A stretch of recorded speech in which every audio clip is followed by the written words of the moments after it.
Plusieurs lignes de la parole mènent à une seule ligne, celle de la vérité éternelle.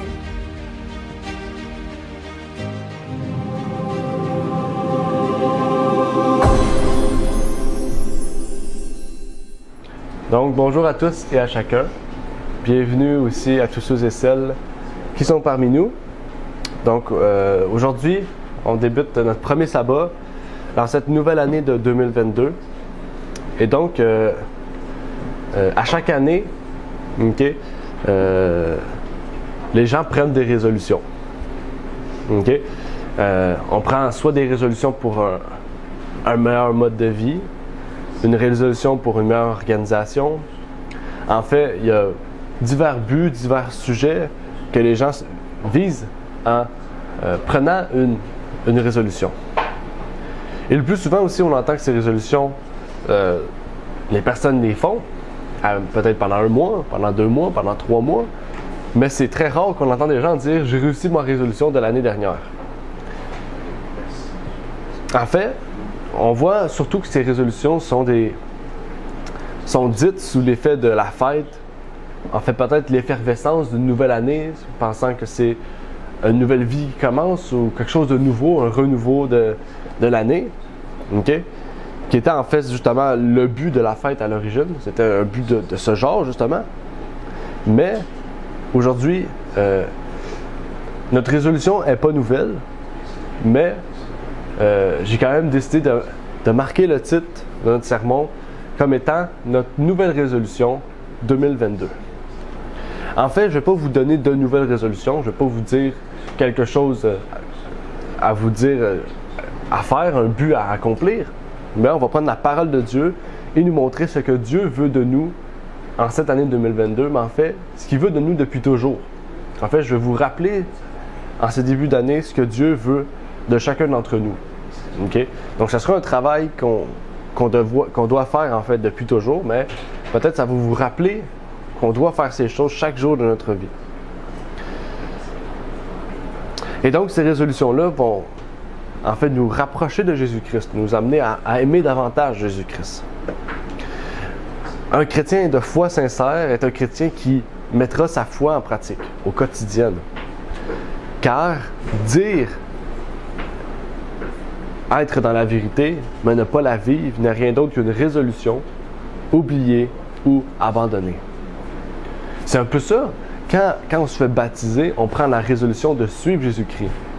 Mais si chaque jour de notre vie, on ne suit pas Jésus-Christ, on ne la met pas en pratique, parce que suivre Jésus-Christ, c'est pas suivre, en fait, accepter la vérité dans sa vie, mais c'est la mettre en pratique, mettre sa vie en pratique, mettre sa foi en pratique. Mais en fait, quand on se fait baptiser, on prend une résolution. Mais il faut savoir, qu'est-ce que ça veut dire une résolution? Parce que c'est un mot qu'on n'utilise jamais.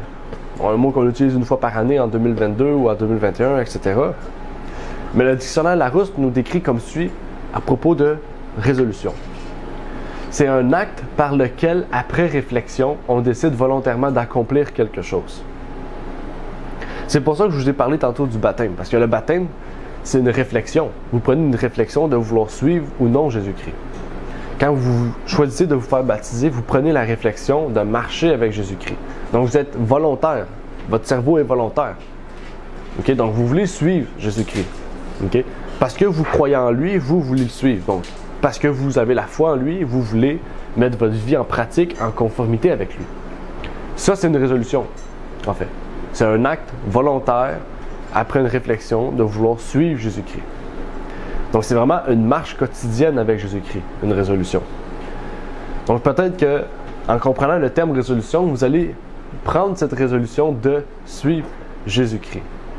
Et c'est une résolution qui touche tout le monde, en fait. C'est toute l'humanité qui est touchée par cette même résolution. Et j'aimerais qu'on puisse voir la résolution de Ruth et de sa foi aussi, qui est notre texte du jour dans Ruth 1, verset 16, qui nous dit comme suit. « Mais Ruth répondit, « Ne me presse pas de te laisser pour m'éloigner de toi, car où tu iras, j'irai, et où tu demeureras, je demeurerai. Ton peuple sera mon peuple, et ton Dieu sera mon Dieu. » Donc avant de commencer, j'aimerais prier avec vous. Notre Père qui est aux cieux, j'aimerais, Seigneur, te remercier de nous permettre aujourd'hui d'être réunis et d'être en vie surtout, Seigneur, en cette journée de sabbat et en cette nouvelle année, Seigneur. Que tu puisses nous bénir, que tu puisses nous permettre aussi de comprendre et de prendre résolution, Seigneur, de vouloir être conscient et de surtout prendre la décision de vouloir marcher avec toi chaque jour, Seigneur. Et comme Ruth a dit, Seigneur, nous voulons chaque jour marcher davantage avec toi. Et où tu iras, nous voudrons aller, Seigneur. Où tu seras, nous aimerions pouvoir aller. Et le Dieu que je sers, Seigneur, est le Dieu aussi que nous voulons servir. Et donc, Seigneur, puisses-tu nous mettre ces choses à cœur, et c'est ma prière au nom de ton Fils Jésus-Christ. Amen. Donc aujourd'hui, je vais vous montrer des résolutions. Bien sûr, il y en aurait plusieurs, mais je vais vous montrer quelques-unes des résolutions que j'ai trouvées les plus importantes en cette nouvelle année et surtout en ce temps de crise. La première résolution, c'est que Dieu nous appelle à nous séparer du monde. Jean 15, versets 19 à 21, où Jésus-Christ nous dit, à travers l'évangile de Jean, « Si le monde vous haït, sachez qu'il m'a haï avant vous. Si vous étiez du monde, le monde aimerait ce qui est à lui. Mais parce que vous n'êtes pas du monde, mais que je vous ai choisi dans le monde, c'est pour cela que le monde vous haït. Souvenez-vous de la parole que je vous ai dite. Le serviteur n'est pas plus grand que son maître. S'ils m'ont persécuté, ils vous persécuteront aussi. S'ils ont observé ma parole, ils observeront aussi la vôtre. Mais ils vous feront tout cela à cause de mon nom, parce qu'ils ne connaissent point celui qui m'a envoyé. » Et c'est pour ça qu'on a lu tout à l'heure le livre de Ruth, qui nous disait « Ton peuple sera mon peuple et ton Dieu sera mon Dieu. » Donc, si on connaît Dieu, on ne serait pas supposé persécuter ceux qui, justement, adorent et suivent Jésus-Christ. Mais il nous a dit, ceux qui connaissent Jésus-Christ, ceux qui suivent le nom de Jésus-Christ et qui connaissent Dieu, son Père, ce seront des gens qui seront haïs du monde. Okay? Ce seront des gens qui seront sortis du monde. Parce que ça dit, si vous étiez du monde, le monde aimerait ce qui est à lui. Ça veut dire qu'ils ne sont plus du monde. Okay? Donc la persécution ne touche pas quelque chose de physique toujours. Okay? On sait que les apôtres, on sait que Martin Luther, ces gens-là, ont reçu une persécution physique à cause justement d'une prise d'un contrôle de conscience. Okay? Mais on sait qu'en ce moment, on peut être persécuté par différents moyens. Okay? Mais il arrivera un temps auquel les persécutions physiques vont revenir. Mais aujourd'hui, Dieu nous appelle à être séparés du monde. Quand le monde aime être parmi vous, et ça peut arriver à plein de personnes, quand on prend la résolution de suivre Jésus et qu'on avait des amis auparavant, tout d'un coup, ces personnes-là, on ne les voit plus. Pourquoi? Parce que ces gens-là, en fait, ne se retrouvent plus en vous. Okay? Pourquoi? Parce que ces gens-là vous aimaient parce que vous étiez drôle, parce que vous faisiez les choses du monde, vous aimiez les choses du monde, mais quand vous n'aimiez plus les choses du monde, ces gens-là ne vous aiment plus.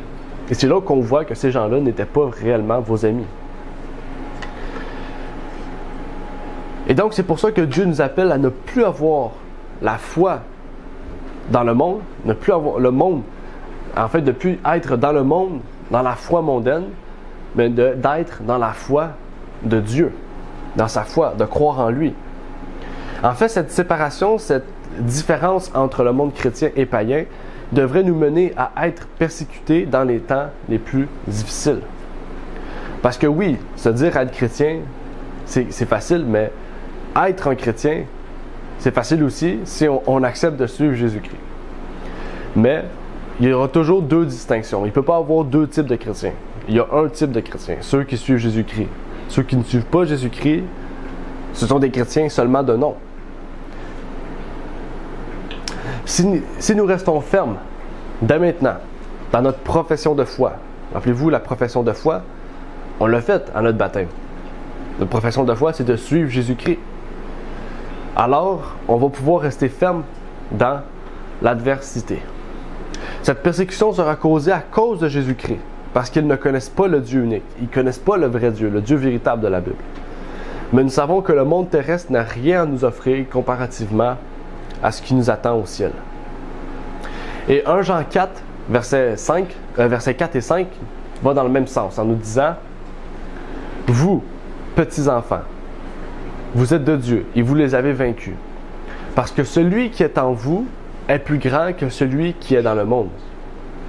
Eux, ils sont du monde, c'est pourquoi ils parlent souvent le monde et le monde les écoute. »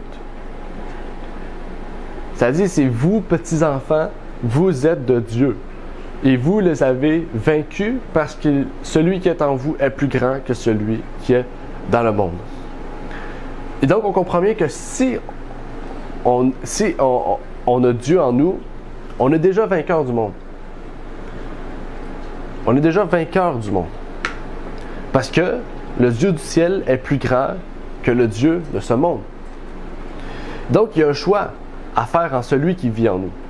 C'est pour ça qu'on vient de dire que si on est chrétien mais qu'on vit dans le monde, en fait, on a le Dieu du monde, on a le Dieu de ce monde en nous. Donc, on ne connaît pas réellement le vrai Dieu. On ne peut pas se dire chrétien et avoir le Dieu de ce monde en nous. Mais on doit être chrétien et avoir Dieu en nous. Parce que c'est le seul moyen par lequel on pourra avoir la victoire sur le monde. Et c'est ça. Il faut comprendre qui est Dieu. Il faut comprendre comment on peut recevoir son esprit. Parce que Satan peut aussi nous envoyer son esprit en nous. Et c'est justement ce qu'on ne veut pas. Et 1 Jean 2, un peu plus tôt dans son épître, il nous dit au verset 15 et 16, « N'aimez point le monde ni les choses qui sont dans le monde. Si quelqu'un aime le monde, l'amour du Père n'est point en lui. » On vient de le dire.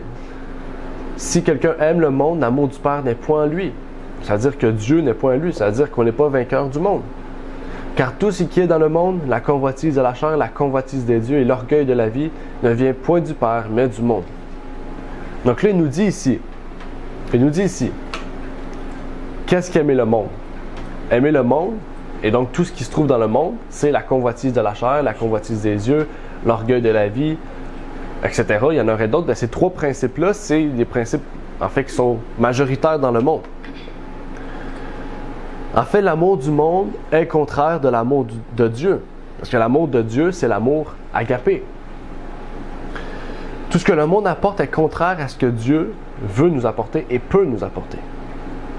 En fait, l'état spirituel de froideur qui est caractérisé dans l'Apocalypse, qu'on va lire dans quelques instants, c'est pas une caractéristique qui appartient au monde païen. Parce qu'il y a beaucoup d'églises qui disent que le froid, c'est ceux qui n'ont pas Dieu.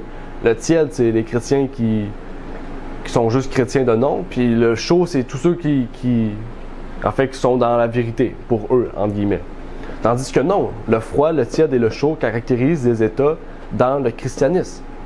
Et en fait, la froideur caractérise un état spirituel qui accepte l'amour du monde et donc ayant l'absence de l'amour de Dieu.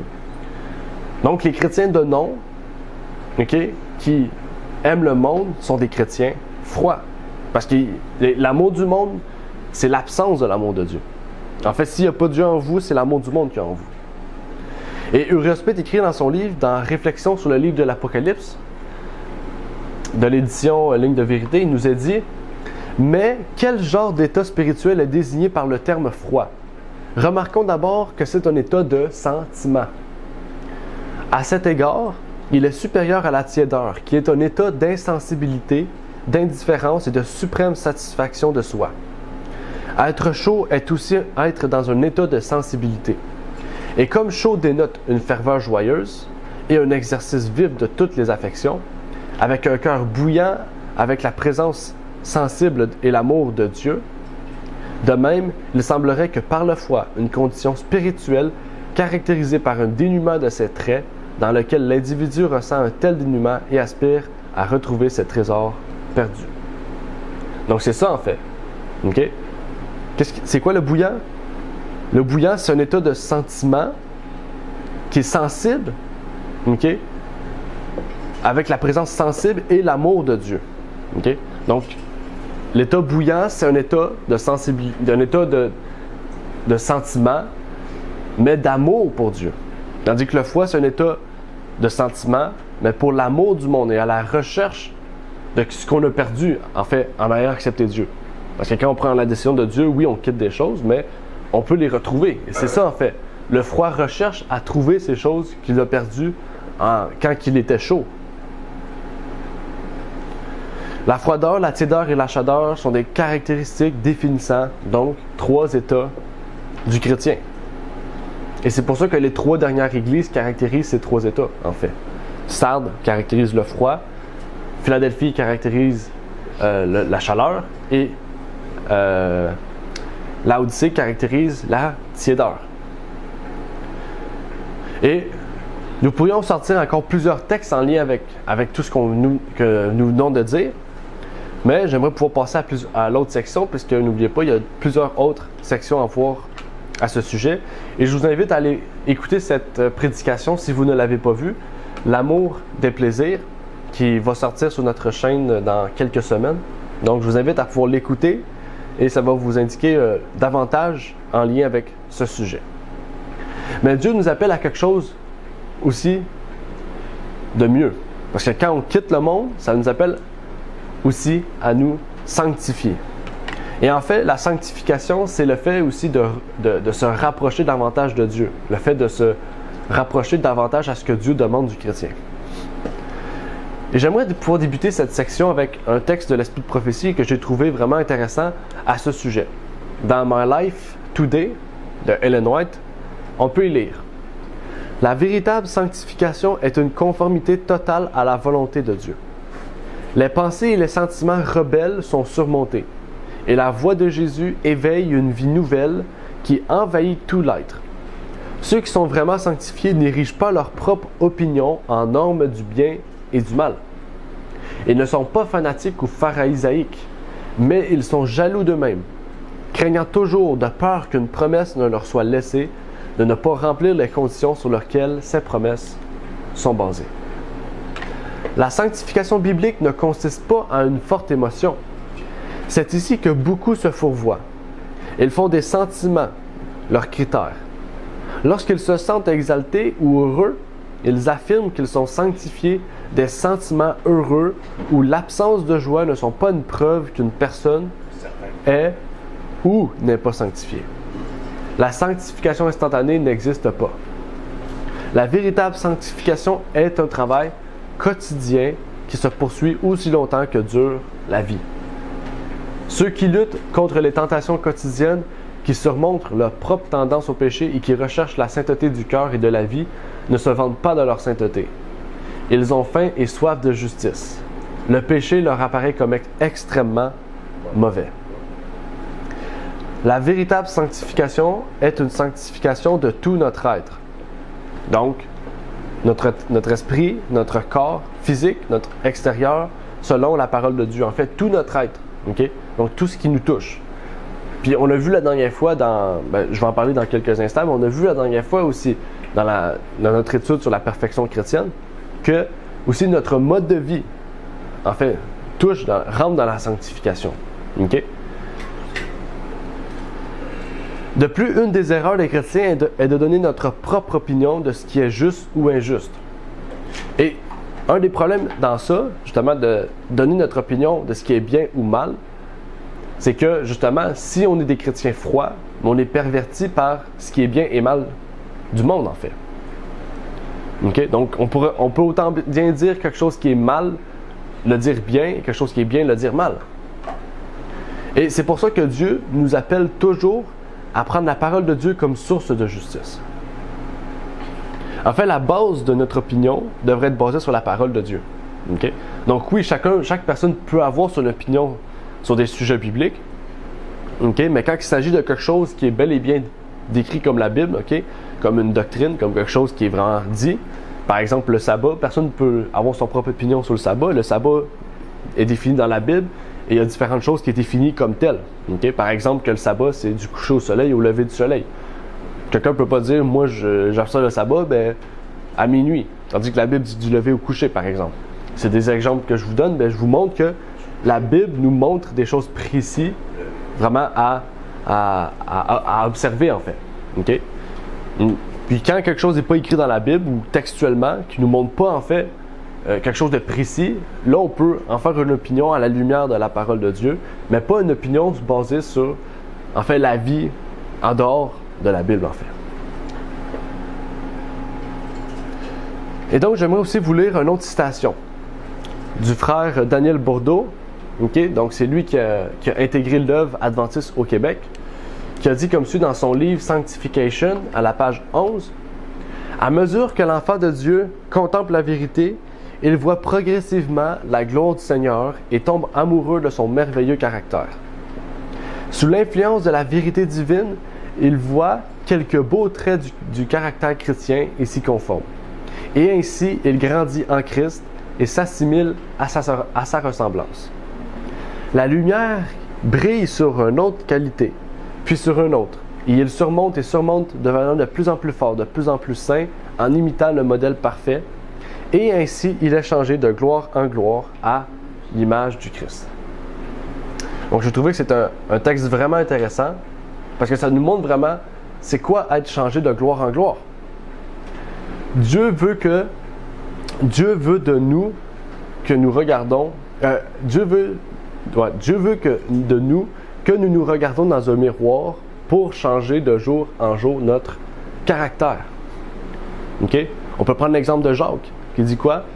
Si vous prenez un miroir et que aussitôt que vous quittez le miroir, vous oubliez votre visage, ben en fait, c'est quoi le but justement de lire la parole de Dieu et quand on la ferme, on oublie ce qu'on vient de dire. C'est à peu près la même chose. Et je vous invite pour cela à pouvoir écouter, pour ceux qui ne l'ont pas fait, notre série sur la perfection chrétienne. Justement, on aura notre dernière partie la semaine prochaine. Et vraiment, c'est un sujet intéressant qui va nous montrer justement le but de la sanctification. Mais Dieu nous appelle encore à quelque chose d'autre. Dieu nous appelle à quelque chose d'encore plus grand.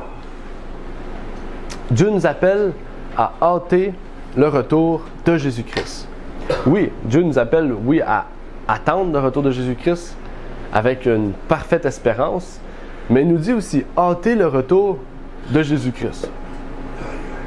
En fait, Jésus et Dieu nous montrent à hâter son retour, pour plusieurs raisons.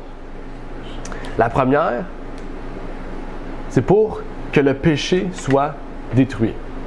Il nous dit dans Apocalypse 21, verset 4, « Et Dieu essuiera toute larme de leurs yeux, et la mort ne sera plus. Il n'y aura plus ni deuil, ni cri, ni travail, car les premières choses sont passées. » Et en plus, j'aurais pu écrire parce qu'il n'y aura plus de travail. J'aurais pu écrire ça, mais il ne faut pas oublier, quand on parle de travail, on se réfère surtout à Genèse quand il dit « Vous allez travailler à la sueur de votre front. » Okay? Donc, on n'aura plus un travail pénible qui, en fait, qui nous montre en fait que l'humain peut abuser de d'autres humains, ou même le travail en fait qu'on doit faire pour faire vivre notre famille. Okay? Donc ça sera plus un travail de survie. Okay? En fait, il n'y aura plus de travail parce qu'on va être dans une paix, on va être dans un endroit auquel Adam et Ève étaient dans le jardin d'Éden. Et s'il n'y a plus de mort, s'il n'y a plus de travail, s'il n'y a plus de cris, s'il n'y a plus de deuil, si les premières choses en fait sont disparues, c'est à cause d'une seule raison. Et Jacques 1,15 nous le dit.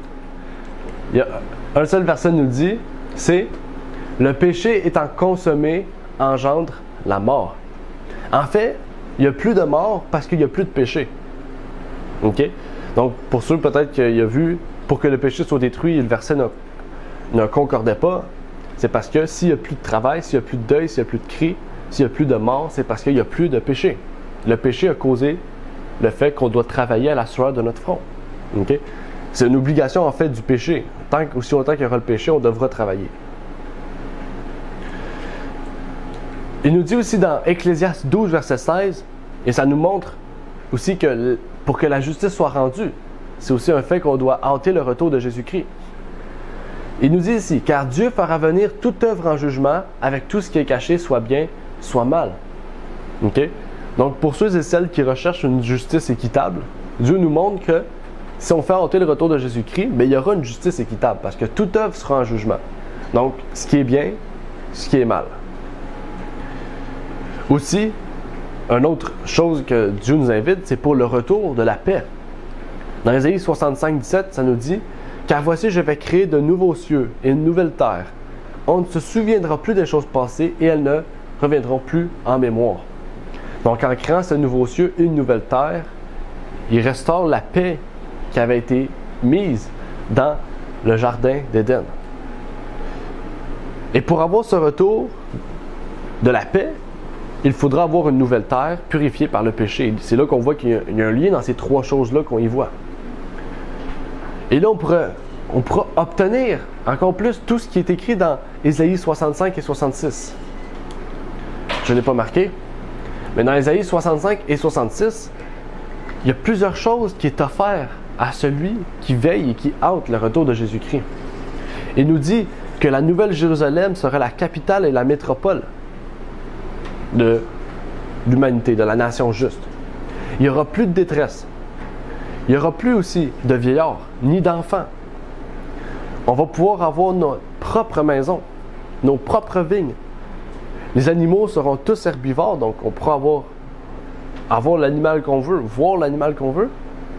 Et aussi, il y aura l'observation du sabbat, et donc des louanges à Dieu, jour et nuit, et aussi, comme on l'a dit, chaque sabbat, et à chaque mois de jour, en fait, pour nous montrer que de jour en jour, on pourra observer, comprendre, connaître, en fait, Dieu. Et en fait, tout cela, c'est des récompenses de ceux qui hâteront le retour de Jésus-Christ. Ce qui veut dire qu'ils mèneront une vie sanctifiée, mais partageront ce message avec ceux et celles qui recherchent aussi à pouvoir trouver tout ce qu'on vient de décrire. Et l'apôtre Pierre aussi va dans le même sens, en nous disant, dans 2 Pierre 11, verset 13, « Puis donc que toutes ces choses doivent se dissoudre, quelles ne devez-vous pas être par la sainteté de votre conduite et votre piété, attendant et hantant la venue du jour de Dieu, dans lequel les cieux enflammés seront dissous et les éléments embrassés se fondront? Or, nous attendons, selon sa promesse, de nouveaux cieux et une nouvelle terre où la justice habite. » Qu'est-ce qu'il nous dit?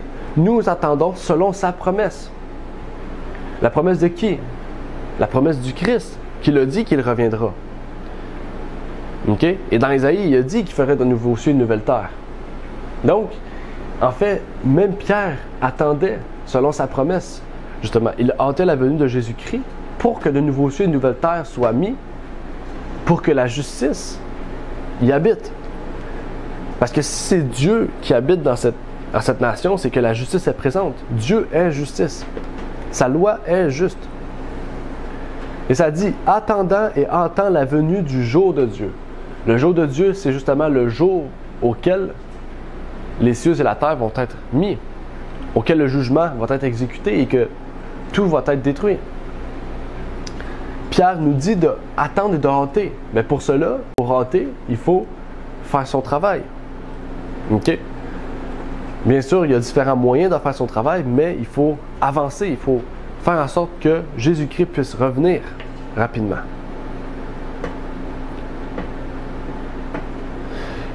Ici, quand on parle du jour de Dieu aussi, on ne parle pas précisément de la venue de Jésus, mais en fait de ce qui ouvrira la porte au retour de Jésus-Christ. Parce que le jour de Dieu aussi, c'est la fin du temps de grâce auquel les plaies pourront être déversées, auquel le jugement pourra être fait. Et donc, en fait, Pierre nous invite justement à hâter la venue de Jésus, en fait, à amener les temps à son terme. Parce que quand le temps de grâce est terminé, il n'y a plus de temps. Okay? On sait que c'est Jésus qui revient après. Et bien, Dieu nous appelle aussi à quelque chose d'autre. Dieu nous appelle à nous unir dans l'amour et la vérité. Dieu appelle son peuple, sa nation, son reste, à former un seul corps spirituel. Il nous dit, dans 1 Corinthiens 12, « Mais maintenant, il y a plusieurs membres et un seul corps. » Donc, s'il y a un seul corps et il y a plusieurs membres, c'est-à-dire que les membres, c'est-à-dire qu'il y a une organisation, ça veut dire qu'il y a quelque chose qui est fait derrière cela. Qu'il y a une seule Église, mais qu'il y a plusieurs personnes qui adhèrent à cette Église. Et Christ nous dit dans sa parole qu'il y a une seule Église sur terre, qui est son Église. Son Église est déjà existante. Son Église, en fait, a toujours existé. Mais Dieu nous montre que pas tous ses membres sont présents. Donc Dieu nous montre qu'il y a un travail encore. Christ nous montre que oui, ça sera de petits groupes, ça sera pas la grande multitude, okay? Ça sera pas la grande foule. Mais Dieu nous montre en fait que ce petit groupe-là va former un message pour que le message soit mondial. Et en fait, ce message consiste en des points précis. Bien sûr, quand vous allez dans Apocalypse 14, on trouve ces points. On trouve l'Évangile éternel et la véritable adoration de Dieu, la véritable divinité. On nous montre aussi qu'il faut sortir de Babylone. On nous montre aussi la marque et l'image de la bête. Mais on nous montre aussi qu'il faut observer les commandements de Dieu et la foi de Jésus. En fait, ces trois messages-là devraient nous amener à nous unir, mais aussi à nous organiser. Parce que l'Église de Christ, c'est pas du monde qui font un peu ce qu'ils veulent à chacun de leur bord et qui, en fait, se concentrent sur l'orgueil de l'homme. Parce que souvent, c'est ça. Les gens ne veulent pas s'organiser parce qu'ils veulent diriger eux-mêmes le travail. Ils veulent eux-mêmes faire ce qu'ils veulent dans leur coin. Et c'est là une des erreurs qui fait en sorte que, en fait, le message ne peut pas être propagé parce que chacun travaille dans son coin.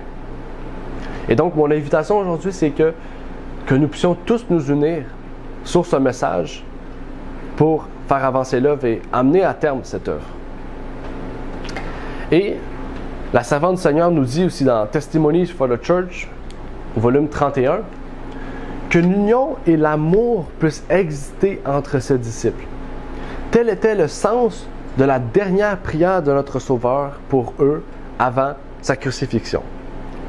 Je ne prie pas seulement pour eux, mais aussi pour ceux qui croiront en moi par leur parole, afin que tous soient un, comme toi, Père, tu es en moi et moi en toi. Afin qu'eux aussi soient un en nous, pour que le monde croie que tu m'as envoyé. Amen. Comment le monde peut croire, peut croire que c'est Jésus qui nous envoie si on est tous divisés? C'est impossible. L'unité parfaite qui règne avec le Père et le Fils doit être la même sur terre dans son Église. Et Satan sait que si l'unité règne parmi son Église, parmi l'Église de Christ, rien ne pourra détruire cette œuvre. Et on en a la preuve. Nos pionniers ont été unis jusqu'au moment auquel ils ont été désunis et ça l'a mené justement à ce qu'on retrouve aujourd'hui. Dieu veut justement que nous nous unissions sur les doctrines bibliques véritables. Mais Dieu veut qu'on s'unisse surtout avec Christ à sa tête. Parce que si ce n'est pas Christ qui est à sa tête, alors Christ ne peut être dans cette Église. Et même qu'elle dit plus loin, dans le même livre, encore une fois, l'union fait la force, la division fait la faiblesse. Lorsque ceux qui croient à la vérité présente sont unis, ils exercent une influence révélatrice. Satan l'a bien compris. Il n'a jamais été plus déterminé qu'aujourd'hui à rendre inopérante la vérité de Dieu, en provoquant amertume et dissension au sein du peuple du Seigneur. Le monde est contre nous. Les églises populaires sont contre nous. Les lois du pays seront bientôt contre nous. S'il n'y a jamais eu un moment où le peuple de Dieu devrait se presser ensemble, c'est maintenant. Si chacun, comme j'ai dit tout à l'heure, a son propre ministère, a ses propres lois, ses propres documents, ses propres choses, tout c'est propre à lui, puis qui veut contrôler, qui veut diriger, qui veut justement pouvoir dire ce qu'il veut sans devoir être soumis ou repris par quelqu'un d'autre, mais justement, on travaille directement en contraire avec ce que la servante du Seigneur nous dit. Parce qu'en faisant ça, en fait, on sème la faiblesse, on sème justement ce qu'il ne faut pas faire. Parce que le peuple de Dieu doit être uni. Le peuple de Dieu et Dieu veut que nous soyons tous unis au service d'autrui, au service des serviteurs. Il ne veut pas en fait qu'on soit des maîtres, parce qu'il n'y a qu'un seul maître et c'est Jésus-Christ. Et Dieu veut vraiment qu'on travaille parfaitement unis entre frères et sœurs. OK? Et donc, travailler entre ministères, c'est pas être unis entre frères et sœurs parce qu'on pourrait se désunir, on pourrait arrêter de travailler ensemble, en fait. Mais Dieu veut que son Église soit organisée, soit formée pour que l'unité se fasse, en fait, partout dans le monde.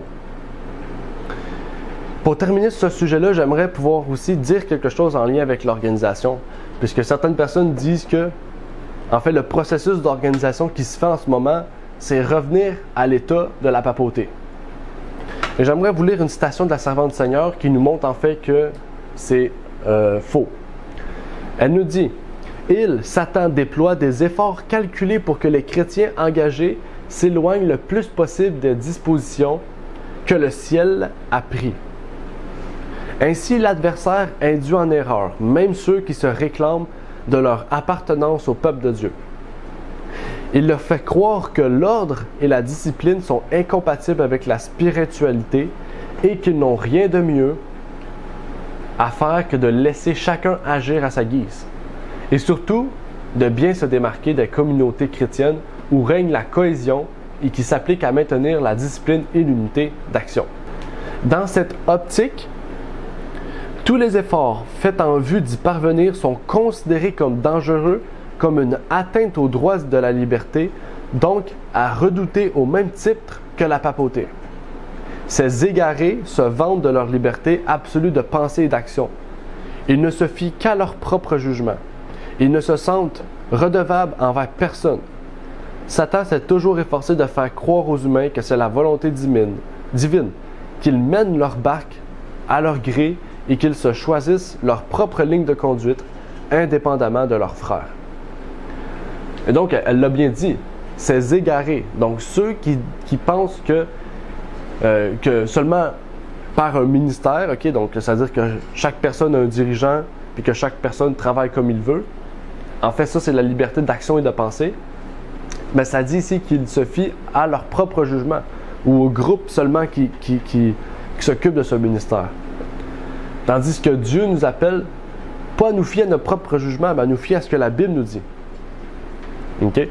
Parce que ceux qui se fient à leur propre jugement, ce sont des chrétiens froids. C'est ceux justement qui agissent selon leur propre désir. Et il faut faire une différence. La papauté a une organisation monarchique, ce qui veut dire que celui qui est à la tête, c'est lui qui dirige l'œuvre seul, c'est lui qui est reconnu comme l'autorité suprême, et même on pourrait dire c'est lui qui a été élu par Dieu même. C'est ça que la papauté croit. Et c'est comme ça que l'Église adventiste actuelle marche en fait. Ted Wilson, c'est la tête suprême. Ted Wilson, c'est lui qui a été élu par Dieu, tandis que l'Église du Christ est une Église démocratique, ce qui veut dire que c'est plusieurs personnes qui prennent la décision et en fait, toute personne a sa voix, a en fait son mot à dire. Donc, c'est-à-dire que toutes les églises, tous les membres ont leur mot à dire. Bien sûr, quand l'Église s'agrandit, etc., les églises locales envoient un représentant pour représenter l'Église, mais toute personne a son mot à dire. Tandis que dans l'Église catholique, en fait, si le petit chrétien dans l'Église veut dire son mot, en fait, il se fait seulement excommunier. Et c'est pour ça que Dieu nous appelle à une autre chose. Dieu nous appelle à une réforme. Dieu appelle son Église à une réforme. Et la servante du Seigneur nous dit dans Testimonies for the Church, encore une fois, le temps est venu de procéder à une réforme en profondeur.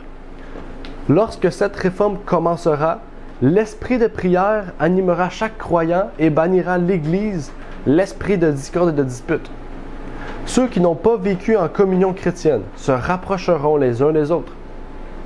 Un membre travaillant dans le droit chemin amènera les autres membres à s'unir à lui pour intercéder en faveur de la révélation du Saint-Esprit. Il n'y aura pas de confusion, car tous seront en harmonie avec la pensée de l'Esprit. Les barrières qui séparent les croyants les uns des autres seront abattues et les serviteurs de Dieu tiendront le même discours. Le Seigneur coopérera avec ses serviteurs. Tous prieront avec compréhension la prière que le Christ a enseignée à ses serviteurs. Que ton règne vienne, que ta volonté soit faite sur la terre comme au ciel. On nous dit bien ici, si l'Église ne supprime pas l'esprit de discorde et de dispute, si l'Église n'est pas unie, unie pour recevoir l'Esprit Saint, en fait, on ne répond pas à la prière que ton règne vienne. Si on dit que ton règne vienne, c'est que tu hâtes la venue de Jésus. Donc, tant aussi longtemps que l'Église ne sera pas unie dans l'amour pour recevoir l'Esprit Saint, en fait, on ne pourra jamais hâter la venue de Jésus. Et donc, c'est pour ça que Dieu nous appelle à une réforme dans l'Église. Cette réforme consiste radicalement à une conversion des membres de l'Église pour supprimer l'esprit de discorde et de dispute. En fait, cette réforme, oui, c'est une réforme que l'Église doit avoir, mais c'est un choix personnel, c'est un choix de conviction du cœur de l'homme. Dieu nous invite à cela, car même si nous sommes baptisés, la conversion est une action tout à fait différente. Pas parce que vous êtes baptisé que vous êtes converti. Mais le baptême, oui, devrait nous amener à la conversion. Par le baptême, on devrait, oui, avoir la conversion comme nous devrions avoir cette nouvelle naissance. Mais ici, on ne nous parle pas ici de personnes en dehors de l'Église, on nous parle de membres, on nous parle de personnes à l'intérieur de l'Église. Donc, c'est-à-dire que ceux qui font partie de l'Église doivent avoir une réforme. Cette réforme, en fait, est plutôt un changement de mode de vie. Ce n'est pas un problème de doctrine. La Bible ne nous parle pas de doctrine. La Bible nous parle d'un problème interne, un problème de caractère, un problème de, on pourrait dire, de foi. Et c'est pour ça qu'elle nous parle justement dans les principes qu'on a de 1889, on nous parle de la conversion. On nous parle aussi d'un peuple particulier. Et d'autres points, en fait, qui nous montrent qu'une réforme doit bel et bien avoir lieu dans l'Église. Et ces points nous amèneraient à pouvoir recevoir et comprendre les dons spirituels. Parce que Dieu pourra travailler en nous et nous envoyer son Esprit Saint pour que nous puissions enlever justement ces esprits de discorde en nous. Mais pour cela, il nous faut en fait comprendre qu'on a besoin d'une réforme. Et justement, avec cette réforme, ça nous amène au dernier point du jour. Le dernier point du jour, c'est que Dieu nous appelle à quitter Babylone. Babylone dans la Bible, ce n'est pas un endroit physique. On en a la preuve dans 1 Pierre 5, verset 13, qui nous dit « La communauté des élus qui est à Babylone et Marc, mon fils, vous salue. » Babylone, ici, ce n'est pas la ville physique. C'est un monde spirituel inverse à Dieu. En fait, Rome faisait tout qui était contraire à Dieu. Aujourd'hui, nous remarquons que Babylone, oui, a été Rome, mais dans le chapitre 14 de l'Apocalypse, ce sont les églises protestantes apostates. Elles sont apostates pourquoi? Parce qu'elles se sont accoutumées au monde.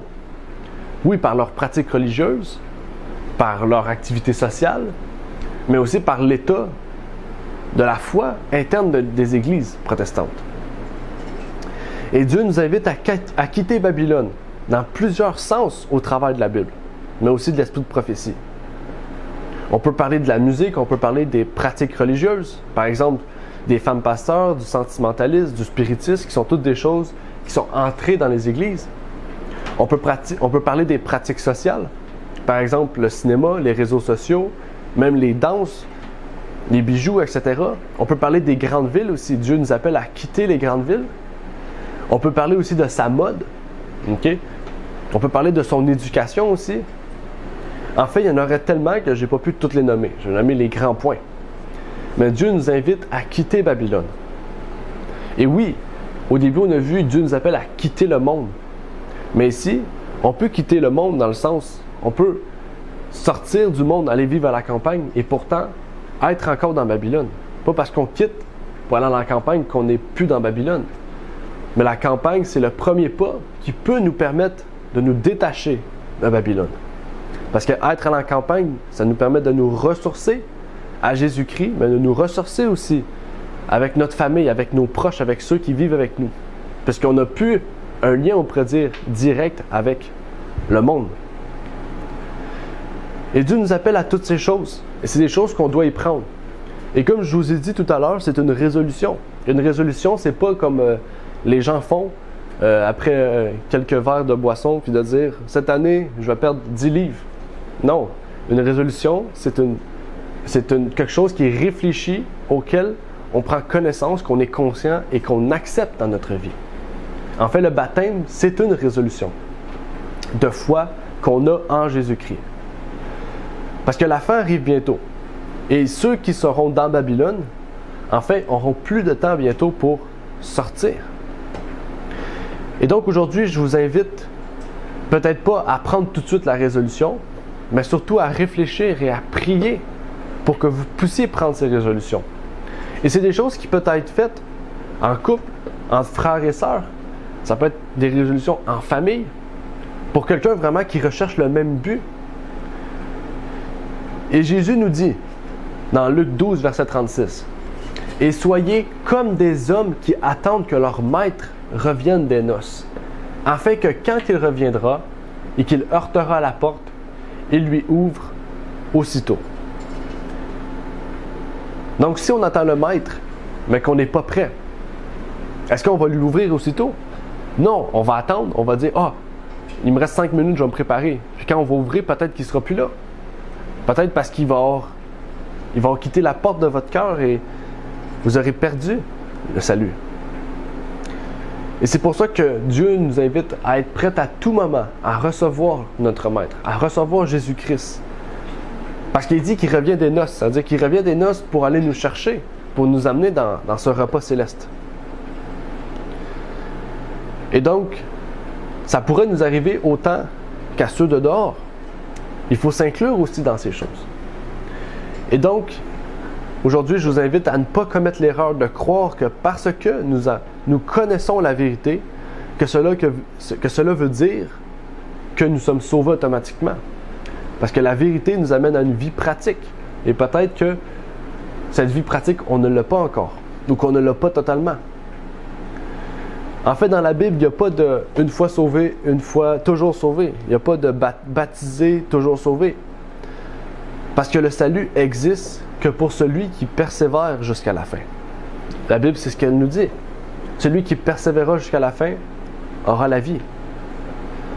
Et donc, ce que nous avons vu aujourd'hui, ce sont des résolutions. Oui, que j'ai écrit comme le titre pour 2022, mais c'est des résolutions, en fait, qui s'appliquent dans toute notre vie. Chaque jour, de chaque année. Et donc, aujourd'hui, nous sommes une petite famille, mais dans le monde, nous sommes une grande famille. Et donc, c'est pour ça que Dieu nous appelle à nous entraider entre frères et sœurs pour que nous puissions tous être sauvés et pouvoir manger à la table de noces avec Jésus-Christ, notre Sauveur et notre Seigneur. Donc, que Dieu vous bénisse. Je vais terminer par une prière et par la suite, on pourra faire le chant de clôture. Prions.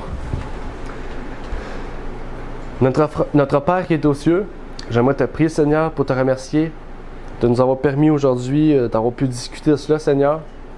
Que tu puisses nous mettre à cœur cette résolution, de pouvoir vivre chaque jour avec toi, de pouvoir nous ressourcer, mais aussi de pouvoir transformer notre cœur, notre vie pratique en conformité avec ta parole, Seigneur. Que tu puisses nous permettre de pouvoir réfléchir et de prier, Seigneur.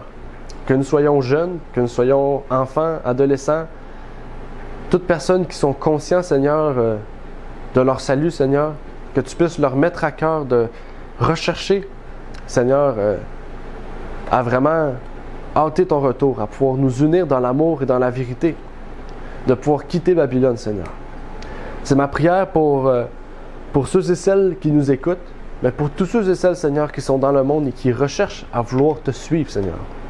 Que nous puissions être les lumières du monde, le sel de la terre. Et c'est ma prière au nom de ton Fils Jésus-Christ. Amen. Amen. Merci d'avoir écouté cette vidéo. Pour plus de contenu, abonnez-vous sur notre site Internet. Il est également possible pour vous de nous suivre sur notre page Facebook et de nous contacter par email.